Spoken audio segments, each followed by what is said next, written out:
আগামীকাল সোমবার সকালেই খুলবে ইভিএমে বন্দী জনতার রায়। তার আগে জলপাইগুড়ি জেলায় প্রস্তুতি তুঙ্গে।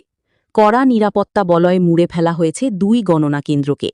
জেলার 7টি বিধানসভা কেন্দ্রের মধ্যে 5টির ভোট গণনা হবে ইউনিভার্সিটি অফ নর্থ বেঙ্গলের দ্বিতীয় ক্যাম্পাসে। বাকি 2 কেন্দ্র মাল ও নাগরাকাটার গণনা হবে মালবাজারের পরিমল মিত্র স্মৃতি মহাবিদ্যালয়। নির্বাচনকে ঘিরে কোনো অপ্রীতিকর পরিস্থিতি এড়াতে মোতায়েন করা হয়েছে মোট 12 কোম্পানি কেন্দ্রীয় বাহিনী।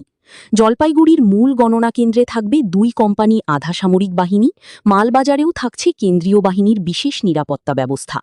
প্রতিটি গণনা কেন্দ্রে রয়েছে ত্রিস্তরীয় সুরক্ষা বলয়।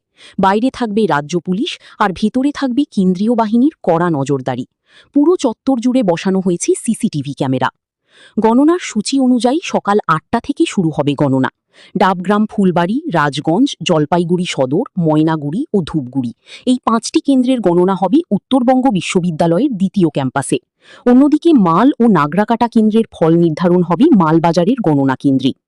প্রতিটি বিধানসভা কেন্দ্রে আলাদা আলাদা টেবিল ও রাউন্ড অনুযায়ী গণনার ব্যবস্থা করা হয়েছে। জলপাইগুড়ি সদর কেন্দ্রে 19টি টেবিলে 16 দফায় ইভিএম গণনা হবে, রাজগঞ্জে 21টি টেবিলে 13 রাউন্ডে, ধূপগুড়িতে 21টি টেবিলে 14 রাউন্ডে গণনা সম্পন্ন হবে।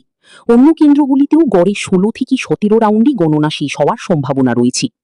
গণনা প্রক্রিয়ায় স্বচ্ছতা বজায় রাখতে প্রতিটি টেবিলে নির্দিষ্ট সংখ্যক কাউন্টিং এজেন্ট উপস্থিত থাকতে পারবেন।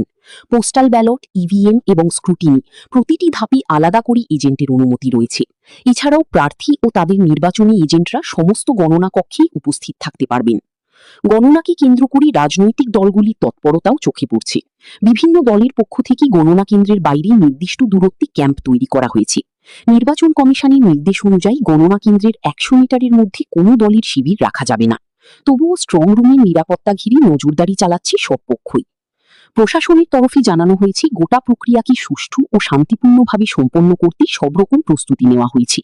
এখন শুধু অপেক্ষা ইভিএম এর বোতাম টেপা সেই রায়ের, যা ঠিক করবে আগামী দিনের রাজনৈতিক সমীকরণ।